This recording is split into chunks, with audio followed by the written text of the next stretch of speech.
오늘 저는 시편 42편 3절에서 5절 말씀을 근거로 낙심하며 불안해하지 말라, 이와 같은 제목으로 여러분과 함께 하나님의 은혜의 말씀을 나누게 합니다. 우리의 삶 가운데 어떤 상황과 환경에 있다 할지라도 낙심과 좌절을 받아들여서 안 됩니다. 예수 믿는 사람도 때때로 낙심하며 좌절할 때가 있습니다.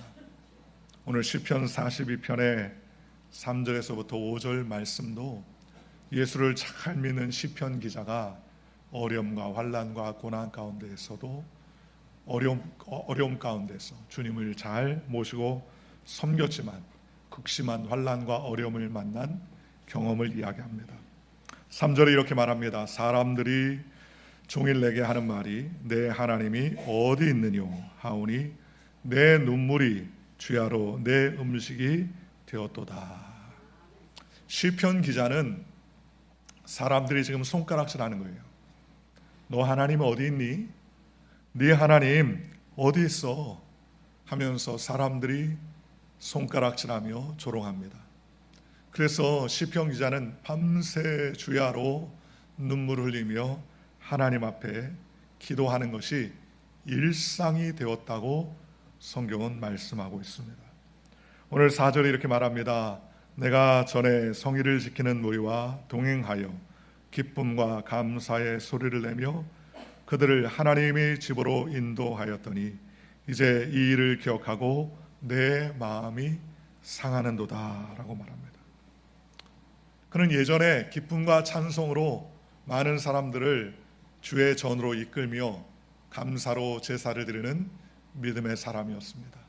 그때는 상황도 좋았고 형편도 넉넉했으며 모든 사람들에게 인정받는 그러한 리더의 사람이었습니다. 그런데 그 옛날 추억을 뒤돌아보고 오늘날을 생각해 보니까 이제 그 마음이 상하는 거예요. 괴로운 거예요. 예전에 좋았던 호시절, 남들이 다 부러워했던 그 시절이 다 지나가고 지금은 남들이 불쌍히 여기며 너 하나님 섬긴다며 네 하나님 어디 갔니? 라고 사람들이 비판하는 환경에 놓여 있다는 사실을 그는 깨닫게 되자 눈물이 자신의 음식이 되었다고 성경은 말씀하고 있습니다. 그래서 그는 고통 가운데 하나님께 도우심을 구하며 간구하고 있습니다. 대부분의 경우 우리의 고통과 절망은 사람들을 통해서 다가올 때가 많이 있습니다. 특별히 가까웠던 사람들, 친했던 사람들, 그래서 그러한 사람들이 이제는 돌아서서 비난하고 그 비난을 퍼부을 때 우리의 마음에 상처가 되고 몹시 그 상처가 크게 느껴질 때가 많이 있습니다. 또 사람은 그럴 때 나 혼자 버림을 받았다라는 생각에 멈출 때가 있습니다. 엘리야 선지자는 바알과의 선지자 450명과 갈멜산에서 대결해서 큰 승리를 얻었습니다. 그 후에 이세벨이 그를 죽이겠다고 달려들었을 때에 절망이 다가왔습니다. 그래서 로뎀나무 아래에서 죽기를 구했다고 성경은 말씀하고 있습니다. 그런 그때에 하나님께서 그를 위로하고 천사를 보내 먹을 것을 주어서 힘을 얻게 하셨습니다. 오늘 우리가 사는 이 세상에는 고난의 바다가 있습니다. 절망은 시시때때로 다가오고 예측할 수 없었던 일들이 우리에게 순식간에 다가올 때가 많이 있습니다. 믿었던 사람이 등이 돌리고 또 마음에 서로 터놓고 이야기했던 사람들이 큰 상처가 되기도 하더라는 거예요. 사람들에게 비난이 되고 조롱거리가 되기도 하더라는 거예요. 이러한 절망할 때에 사단은 우리에게 하나님은 너를 버렸어, 하나님은 너를 도와주지 않아 라고 거짓말을 속삭이더라는 거예요. 마귀는 거짓의 아비입니다. 마귀의 속삭임에 기울여 절망하면 모든 희망과 용기를 잃고 삶에 무력해집니다.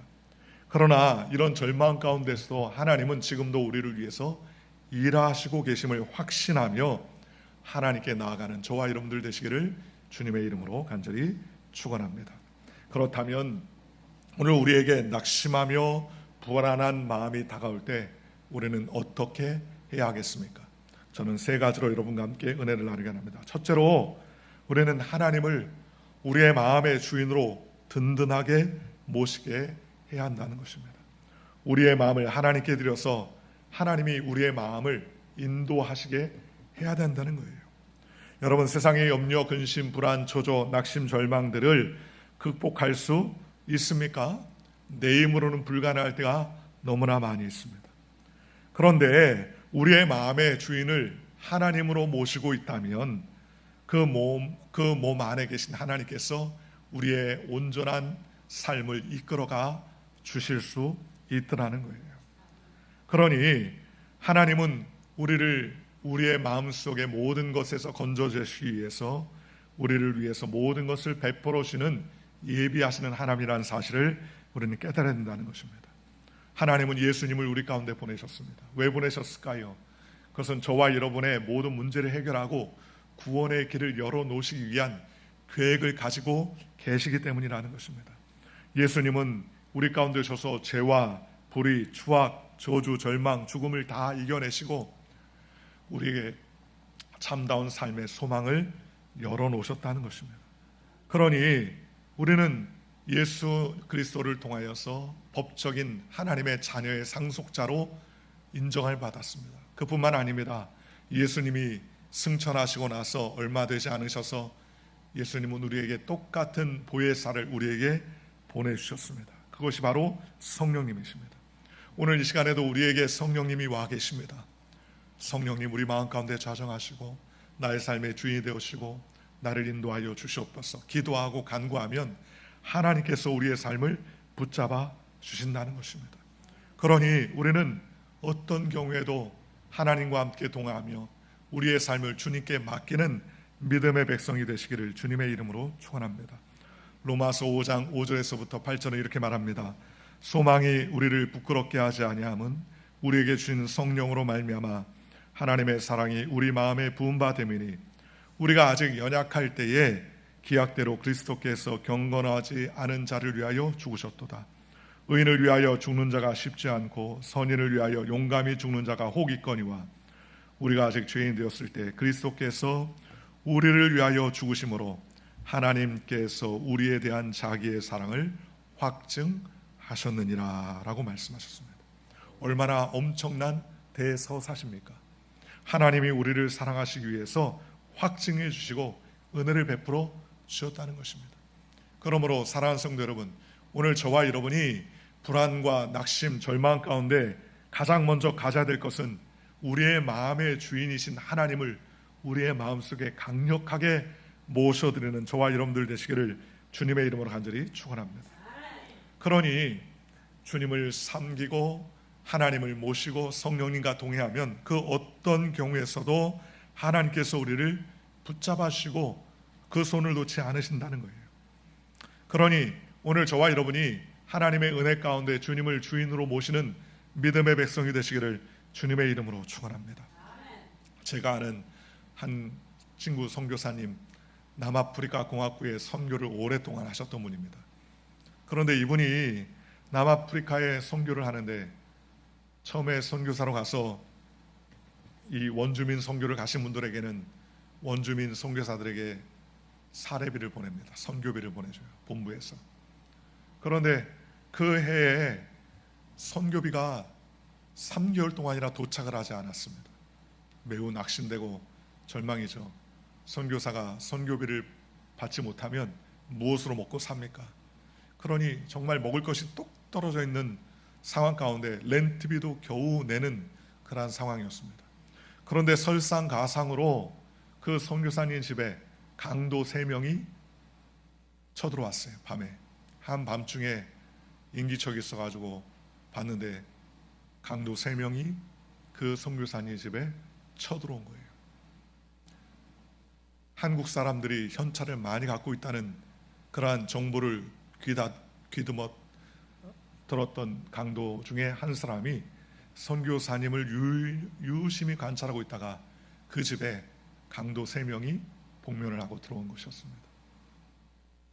그런데 선교사님이 우리의 집에 정말 너희를 도와주고 싶지만 너희를 도와줄 돈이 단 한 푼도 없다라고 이야기했습니다.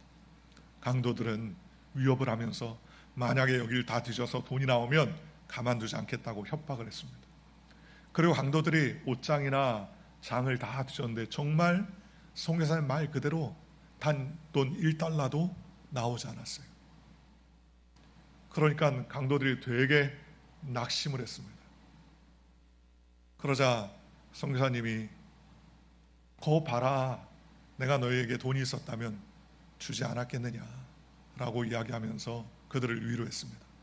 20대로 보이는 젊은 아이들이었기 때문에 선교사님이 강도들에게 이야기하면서 내가 너에게 너를 신고하지 않을 테니까 편안히 가라. 그러면서 나는 하나님을 섬기는 주의 종 선교사다. 그러면서 강도들이 아무것도 소득을 얻게 되자 낙심하고 있을 때에 이 선교사님이 이왕 이렇게 된 것 내가 하나님을 섬기는데 너희를 위해서 축복 기도해 주겠다. 그러면서 한 명 한 명 기도를 하기 시작했습니다. 그러면서 그 젊은 그 강도들에게 머리에 손을 얹고 기도하면서 하나님, 젊은 날에 먹을 것이 없고 삶이 궁핍하고 어려워서 강도 짓을 하게 되었습니다. 주님, 나의 삶을 불쌍히 여겨주시고 이들의 삶을 붙잡아 주셔서 다시는 강도짓 하지 않고 남들을 돕고 섬길 수 있는 은혜의 삶을 살게 해달라고 잘 안 되는 영어로 떠듬떠듬하면서 간절하게 기도를 하는데요, 강도 3명 중에 한 청년이 눈물을 뚝뚝 흘리면서 막 울고 있어요. 그래 보니까는 자기에게 한 번도 그렇게 축복해 준 사람이 한 명도 없었다는 겁니다. 가족 중에도 일찍부터 아버지를 여의고 고와 같이 자랐던 사람들이었기 때문에 그 눈물 어린 선교사님의 기도에 큰 감동을 받아서 이 강도들의 눈물을 뚝뚝 흘리면서 이 목사님의 축복을 받았습니다. 그리고 경찰에 신고하지 않는다는 약조를 받고 그들이 그 집을 떠났어요. 그리고 나서 일주일이 지났습니다. 주일날 예배당에 모였는데 눈에 좀 익은 사람들이 3명이 왔어요. 보니까 그 강도들이 온 거예요. 강도들이 은혜를 받고 선교사님에게 기도받고 그 주일부터 그 교회에 출석하기 시작했습니다. 그리고 나중에 동네 자기 밑에 있는 똘마니들까지 다 데려와가지고 교회의 신앙생활하고 나중에는 교회의 집사가 되고 그 교회의 기둥 같은 일꾼들이 되었습니다. 나중에는 목사님 교회와 그 목사님 가정에 동네 이 불량배들한테 우리 목사님이고 또 교회의 선교사님이기 때문에 절대로 목사님을 해코지하거나 강도짓하거나 도둑질하지 말라고 타이르는 지경에 되었다는 겁니다. 이 선교사님은 3개월 동안이나 선교를 받지 않고 매우 낙심하고 좌절하고 있는 그런 가운데에서 설상가상으로 강도를 만났지만 하나님을 신실하게 믿는 믿음으로 말미암아 강도 상황, 이 상황이 오히려 전화위복의 기회가 되어서 그 동네에 있었던 불량배들이 예수 믿고 구원받는 그러한 놀라운 통로로 쓰임받게 되었다는 것입니다. 목사님은 하나님을 끝까지 섬기며 어떤 어려운 가운데서 주님을 마음속에 구주로 모셨더니 하나님께서 우리 가정을 축복해 주시고 전화위복의 기회를 통하여서 나의 선교의 지경이 더 넓어지게 하셨습니다 라고 고백하시게 되더라는 것입니다. 오늘 저와 여러분도 마찬가지입니다. 어떤 상황과 환경 가운데서 낙심하지 말고 주님을 우리의 삶의 주인으로 모시고 주님께 적극적으로 나아가는 저와 여러분들 되시기를 주 예수의 이름으로 간절히 축원합니다.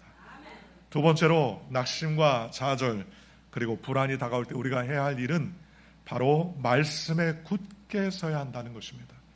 우리가 사는 세상에서 환경에 좌우되지 않고 굳건히 살아가기 위해서는 다른 어떤 것보다 말씀을 붙잡고 의지하며 살아가는 믿음의 백성이 되어야 되는 것입니다. 예수님도 눈에 안 보입니다. 여러분 예수님 보이십니까? 성령님 보이십니까? 하나님 보이십니까?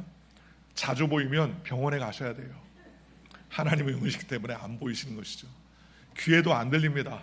자주 들려도 문제가 되죠. 그런데 보이지 않는 하나님, 보이지 않는 예수님, 보이지 않는 성령님과 우리가 어떻게 동행할 수 있을까요? 그것은 다른 것이 아닙니다. 예수님이 말씀이 육신이 되어 우리 가운데 거하심에 독생하신 하나님의 아들이요 영광이 충만하다고 성경은 말씀하셨습니다. 그러니 우리가 예수님과 하나님 성령님을 만난 통로는 뭐냐? 그건 바로 말씀을 우리가 자꾸 읽고 묵상해야 된다는 것입니다. 말씀 속에 성령과 예수 그리스도와 아버지께서 우리 가운데 역사해 주시는 것입니다. 그러므로 믿음에 굳게서 다시는 종의 멍에를 매지 말라라고 성경은 우리에게 말씀해 주셨습니다. 그러니 저항할 수 없는 은혜는 말씀을 통해서 우리에게 나오는 것입니다. 그러니 성경을 우리가 마치 그냥 상점 안에 있는 데코레이션처럼 여겨서 집안에 모셔드리지 말고 우리가 자꾸 하나님 말씀을 묵상해야 돼요. 오늘날 얼마나 성경에 가까이 있습니까? 요즘 핸드폰에 성경책이 없는 사람이 없고 핸드폰에 음성으로 성경을 키지 않을 사람이 아무도 없어요. 성경을 보고 싶으면 핸드폰만 켜도 성경을 볼 수 있는 것 아니겠습니까? 그러니 죄의 유혹이 오면 말씀을 통해서 물리치고 병이 오면 말씀을 통해서 대적하고 또 여러 가지 의심이 다가오면 우리가 말씀을 통해서 물리치며 승리해야 되는 것입니다. 저도 옛날에 신앙생활 할 때 신앙이 흔들러지고 의심이 들 때가 너무나 많이 있었습니다. 예수님께서 무리를 걸었던 사실, 홍해수를 건넜던 사실, 또 예수님이 동정녀 마리아의 몸에서 탄생하시는 사실을 도저히 인간의 이성이나 지혜로는 믿을 수가 없었습니다. 그러나 민수기의 말씀에 하나님은 인생이 아니시니 시건치 아니하시고 인자가 아니시니 후회가 없으도다. 어찌 그 말씀하신 바를 행하지 아니하시며 하실 말씀을 실행치 아니하시랴 하는 그 말씀을 제가 읽을 때에 마치 제 마음을 칼로 촥 도려내는 듯한 그러한 믿음이 생겼습니다. 그래, 내가 믿는다고 해서 하나님에게 도움이 되고 내가 믿지 않는다고 해서 하나님에게 손해가 되거나 하나님은 태어나서 죽는 존재가 아니기 때문에 나에게 거짓말하실 이유와 필요가 없으시지 않은가? 하나님은 인생이 아니시기 때문에 시건하지 아니하시고 인자 사람이 아니시기 때문에 후회하심이 없으니 어찌 그 말씀하신 바를 행치 아니하시며 하실 말씀을 실행하지 않으시랴라는 그 말씀이 제게 굉장히 크게 다가왔습니다. 말씀이 읽으니까 그 말씀이 나에게 강력한 무기가 되어서 나의 연약했던 신앙을 흔들어 깨우고 의심 많은 나의 상태를 깨워서 단단하게 만들어 주시게 되더라는 것입니다. 성경인 바로 이와 같은 능력이 있습니다. 오늘 저와 여러분들이 말씀을 붙잡고 나아가면 하나님께서 은혜의 삶을 살 수 있도록 하나님께서 책임져 주시는 것입니다. 시편 23편을 보십시오. 야훼는 나의 목자지니 내게 부족함이 없으리로다. 그가 나를 푸른 초장에 누이시며 쉴 만한 물가로 인도하시느니라 라고 말합니다. 다윗은 자신의 삶에 가장 극심하고 어려운 때임에도 불구하고 야훼 하나님께서 나의 목자가 되시기 때문에 나는 부족함이 없다라는 믿음의 고백을 할 수 있게 되더라는 것입니다. 요한 3서 1장 2절에는 사랑하는 자여 내 영혼이 잘됨과 같이 내가 범사에 잘되고 내가 강건하기를 내가 간구하노라 라고 말씀해 주셨습니다. 우리가 어떻게 살아가야 될지 흔들리는 세상 속에서 흔들리지 않는 우리의 삶의 균형추는 바로 말씀이 되어야 되는 거예요. 그 말씀이 나의 삶을 좌우로 붙들어주고 흔들리지 않도록 하나님께서 인도해 주시더라는 것입니다. 그러니 우리는 어떤 경우에도 하나님의 말씀을 묵상하며 나아가는 저와 여러분들 되시기를 주님의 이름으로 축원합니다. 때때로 마음의 두려움이 있을 때에 이사야서 41장 10절과 11절은 우리의 큰 위로와 용기를 가져다 주는 것입니다. 두려워하지 말라, 내가 너와 함께함이라. 놀라지 말라, 나는 내 하나님이 됨이라. 내가 너를 굳세게 하리라. 참으로 너를 도와주리라. 참으로 나의 의로운 오른손으로 너를 붙들리라. 보라, 내게 노하던 자들이 수치와 욕을 당할 것이요 너와 다투는 자들이 아무것도 아닌 것 같이 될 것이며 멸망할 것임이니라 라고 말했습니다. 이 말씀을 우리가 주야로 묵상하면 두렵고 떠는 환경 가운데서도 하나님은 나와 함께 하신다. 하나님은 나를 붙잡아주시고 주의 오른손으로 나를 지켜준다는 확신과 소망 가운데 살아갈 수 있게 되더라는 것입니다. 그러니 여러분, 어떤 환경과 처지 가운데서 우리는 말씀을 부여잡고 믿음으로 나아가는 하나님의 거룩한 백성이 되시기를 주님의 이름으로 간절히 축원합니다. 제가 아는 분이 동생이 있는데 그 동생이 미군으로서 아프가니스탄 전쟁에 참여하게 되었습니다. 그런데 이분이 평소에 성경을 잘 달달달달 외우다시피 했어요. 그런데 아프가니스탄에 전쟁에 나갔는데 거기에서 그 소대원들이 다 몰살당하고 자기와 자기 상사한 사람만 간신히 살아남게 되었습니다. 자기는 멀쩡했는데 상사가 큰 파편에 맞아서 정말 천각을 다툴 정도로 생명이 위독했습니다. 적들의 포위 가운데 그는 두려워하고 떨었습니다. 그러나 그는 시편 말씀을 계속 묵상했습니다. 하나님의 전능하신 그 날개가 나를 덮으시니 내가 주의 날개 아래 피하리로다. 주의 방패는 손방패가 되나니 그의 도우심은 환난 가운데서 나를 지키시는 그러한 큰 피난처가 되시리로다. 그는 시편 말씀을 묵상하고 또 묵상하고 계속 외웠습니다. 그러면서 자기의 상관을 업어서 그 전투 지역을 통과해 나왔는데 빗발치는 그러한 포탄과 총알 속에서도 그는 나중에 안전하게 도착을 해서 아군의 기지까지 도착을 했는데 나중에 그 일로 인하여서 그는 무공 훈장을 받고 또 자기가 건전했던 그 상사는 도저히 자기가 살 수 없다고 가망 없다고 생각했던 그 가망 상황 가운데서도 자기를 업고 지켰던 그 자기의 그 군인으로 말미암아 깊은 소망을 얻고 그도 역시 주님을 숨기는 믿음의 백성이 되었다고 합니다. 오늘 저와 여러분도 마찬가지입니다. 말씀을 묵상하고 암수하면 우리 마음 가운데 담대함이 생기게 되는 것입니다. 온 천지가 다 캄캄하고 외로울 때에도 말씀은 광명한 빛과 같아서 두려워하지 말라, 내가 너와 함께 한다. 놀라지 말라, 나는 내 하나님이 된다. 내가 너를 굳세게 한다. 내가 너를 참으로 도와준다 라는 믿음의 삶을 살 수 있도록 우리를 지켜주시고 붙잡아 주시는 것입니다. 그러면 사랑하는 성도 여러분, 오늘 저와 여러분들이 말씀을 끝까지 붙들고 의지하는 믿음의 백성이 되시기를 주 예수의 이름으로 간절히 축원합니다. 세 번째로, 오늘 우리가 마음이 낙심되고 불안할 때 내 마음을 다스리는 믿음의 백성이 되시기를 주님의 이름으로 축원합니다. 마음이 무너지고 낙심될 때 오늘 우리는 감정에 끌려 다니지 말아야 됩니다. 우리가 겪는 문제의 본질은 낙심과 불안이라는 감정 그 자체가 아닙니다. 진짜 문제는 내가 그 감정의 주도권을 빼앗겼기 때문이라는 것입니다. 오늘 성경 본문 5절의 시편 기자의 태도를 보십시오. 시인은 자신의 낙심과 불안에 끌려 하소연만 하고 있지 않습니다. 3절과 4절은 낙마하고 좌절했지만 5절은 마치 제3자처럼 자신을 향하여서 영혼에게 명령합니다. 내 영혼아, 내가 어찌하며 낙심하며 어찌하여 내 속에서 불안해하는가 라고 말했습니다. 영국의 한 유명한 설교였던 마틴 로이드 존스 목사님은 영적 침체를 다루며 이렇게 말했습니다. 인생의 많은 불행은 우리가 우리 자신에게 말하는 대신 자신의 소리를 듣는 데서 비롯됩니다.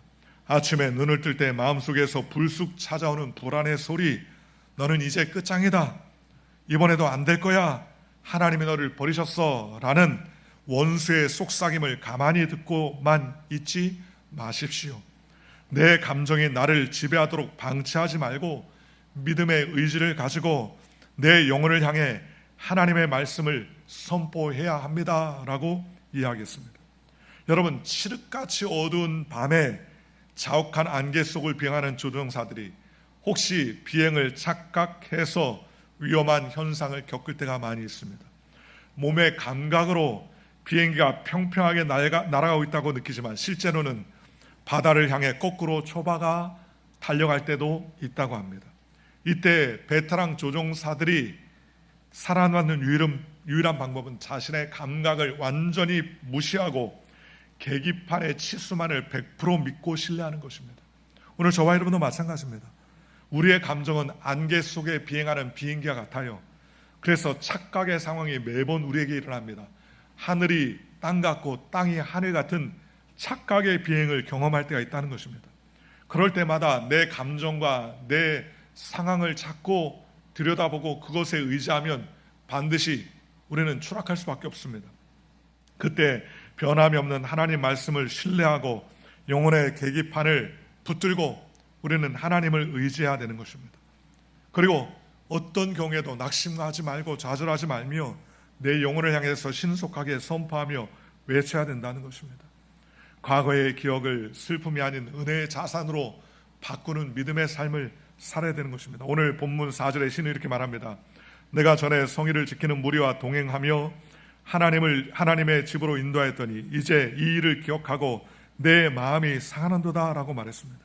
시인은 한때 뜨겁게 예배를 드리고 은혜가 충만했던 시절을 떠올리며 지금의 비참한 비참한 현실과 과거를 비교하니 오히려 과거의 기억이 현재의 마음을 더욱더 비참하고 상하게 만들어지고 있다는 것입니다.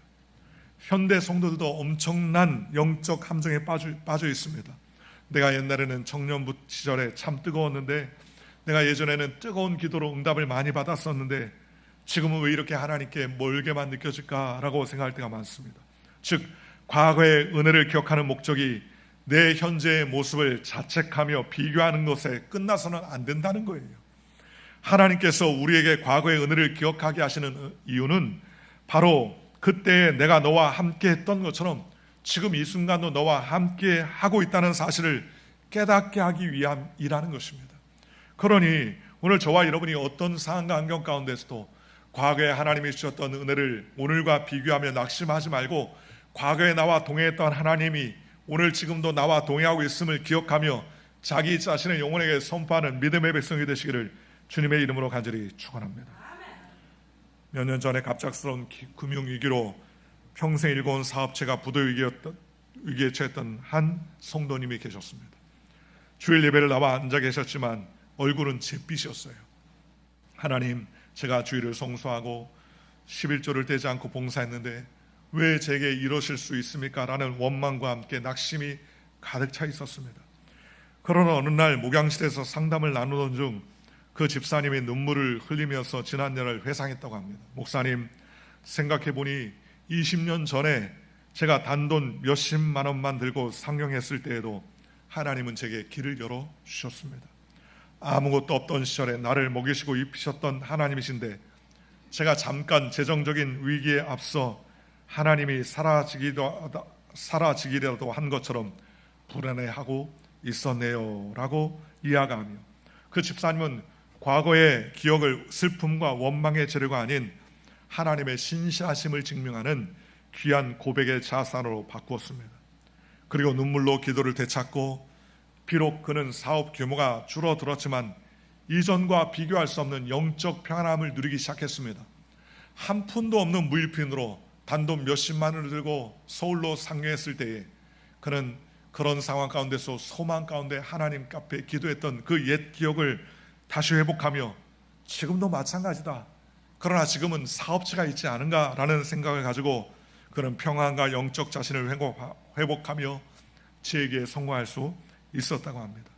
하나님은 과거에도 역사하셨고 오늘 지금도 역사하고 계시는 거예요. 잠깐의 환난과 낙심과 불황이 우리에게 다가왔지만 그럼에도 불구하고 하나님은 여전히 우리와 함께 일하고 계신다는 것입니다. 그러므로 사랑하는 성도 여러분, 오늘 저와 여러분이 하나님께 담대하게 내 영혼에 대해서 외쳐야 되는 것입니다. 오늘 시편 기자가 내 영혼아 내가 어찌하여 불안해하며 낙심하는가 라고 선포하며 너는 하나님께 소망을 두라. 그가 나타나 도우심으로 말미암아 내가 여전히 찬송하리로다 라고 고백하며 하나님 앞에서 믿음으로 고백했던 것처럼 오늘 저와 여러분도 마찬가지입니다. 우리의 마음을 향해 선포해야 됩니다. 잠언서 4장 23절에 모든 지킬 만한 것보다 더욱더 내 마음을 지키라. 생명의 근원이 이에서 난다고 성경은 말씀했습니다. 그러니 부정적인 생각을 자꾸 가져오면 부정적인 생명이 다가오게 되어 있습니다. 그러나 소망을 긍정적으로 갖고 기대를 가지고 하나님께 나가면 하나님께서 우리에게 은혜를 베풀어 주시는 것입니다. 로마서 8장 28절에 하나님을 사랑하는 자 곧 그 뜻대로 부르심을 입은 자들에게 모든 것이 합력하여 선을 이룬다고 성경은 말씀해 주셨습니다. 그러니 우리는 어떤 불안과 공포가 찾아올 때에도 하나님이 나를 붙들어 주시고 하나님이 나를 지켜주시고 하나님 나를 인도해 준다는 사실을 기억하며 믿음으로 나아가야 됩니다. 오늘 시편 40편 5절에도 내 영혼아 내가 어찌하여 낙심하며 어찌하여 내 속에서 불안해하는가. 너는 하나님께 소망을 두라. 그가 나타나 도우심으로 말미암아 내가 여전히 찬송하리로다 라고 고백하며 우리가 암송하며 하나님 앞에 선포하며 기도하며 간구하는 저와 여러분들 되시기를 주님의 이름으로 축원합니다. 스테반 M 폴락이라는 사람은 이막이라는 책에서 가장 중요한 요소는 좋은 일이 생길 것이라는 믿음이다. 무슨 일에도 결과대로 좋은 일이 생길 것이라고 생각하고 이제 죽었다, 이제 망했다 하지 말고 이를 통해서 좋은 일이 생길 것이라 믿으면 진짜 그렇게 된다. 그러므로 미래에 대한 희망을 가져보라. 그러면 어떤 상황에서든지 가능성을 발견하며 위기 속에서 기회를 찾을 수 있다라고 이야기했었습니다. 오늘 저와 여러분도 마찬가지입니다. 하나님은 어떤 삶의 기적을 베풀어 주십니까? 도저히 할 수 없고 이해할 수 없고 깨달을 수 없는 상황 가운데 놀라운 기적과 은혜를 베풀어 주시는 것입니다. 예수님을 만난 사람들은 다 결핍을 경험하며 문제를 경험하며 환난을 경험했던 사람들이었습니다. 한마디로 문제와 환난과 상황이 오히려 예수님을 만나고 특별한 기적을 체험하는 도구가 될 수 있었다는 거예요. 바디메오가 눈을 감지 않았다면, 소경이 앞을 보지 않고 늘 보고 있었다면 그는 예수를 만날 일이 없었을 것입니다. 안진뱅이가 앉아있는 환경을 만나지 않았다면 예수를 만날 이유가 없었을 것입니다. 또 혈유병든 여인이 혈유병이 걸리지 않았다면 예수님을 쫓아가 그 옷자락을 잡을 일이 없었을 것입니다. 그러나 그런 불완전한 환경이 오히려 예수를 만나고 예수님을 찾고 구하는 계기가 될 수 있었다는 거예요. 오늘 저와 여러분에게 다가오는 환난과 또는 낙심과 불안의 상황도 오늘 예수님을 만날 수 있는 절호의 기회를 의지하고 하나님을 적극적으로 찾는 저와 여러분들 되시기를 주님의 이름으로 축원합니다. 시편 23편에는 주께서 내 원수의 목전에서 진수성찬을 차려주시고 내 머리에 기름을 발라주신다고 성경은 말씀해 주셨습니다. 원수를 만나야 우리에게 진수성찬도 다가오게 되는 것입니다. 그러니 불안과 초조와 근심과 어려움이 다가올 때 우리는 마음속에 낙심과 낙담하지 말고 하나님을 바라봐야 됩니다. 그리고 성경을 통하여서 내 삶의 중심을 찾고 철저하게 자신의 영혼을 통해서 내 영혼아 낙심하지 말아라, 낙마하지 말아라, 두려워하지 말라, 놀라지 말라, 떨지 말아라, 하나님이 나와 함께 하신다라는 믿음을 가지고 하나님께 나아가야 되는 것입니다. 엠마 골드만이 쓴 희망을 찾아라라는 시를 한번 들어보십시오. 희망이 없는가, 소망이 없는가, 꿈이 없는가? 그러면 만들어야 한다. 반드시 만들어야 한다. 꼭 만들어야 한다. 너무 절망스러워도 도저히 희망과 소망이 없어 보일지라도 찾고 또 찾아야 한다. 그래도 없다면 억지로라도 만들어야 한다. 왜냐하면 더 이상 꿈을 꿀 수 없음은 죽음을 의미하는 것이기 때문이다 라고 말했습니다. 꿈꾸지 않으면 죽음이 다가옵니다. 죽음은 절망의 모든 것이에요. 희망은 축복을 가져오는 것입니다. 그러므로 결코 희망을 놓지 않아야 한다는 것입니다. 오늘 저와 여러분이 낙심하고 불안해하고 염려하고 걱정하는 상황이 다가올 때마다 우리는 더더욱 하나님을 마음속의 주인으로 모시기를 주 예수의 이름으로 간절히 축원합니다. 말씀을 통하여서 내 삶의 좌표를 굳건하게 붙잡고 어떤 상황과 환경 가운데서도 좌절하고 낙마하지 말고 미래에 대한 소망과 기대를 품고 하나님께 나아가 주께 영광 돌리는 아름답고 복된 주의 백성, 거룩한 주의 일꾼들 되어 주님을 기쁘시게 하는 저와 여러분들 되시기를 주 예수의 이름으로 간절히 축원합니다. 기도하겠습니다.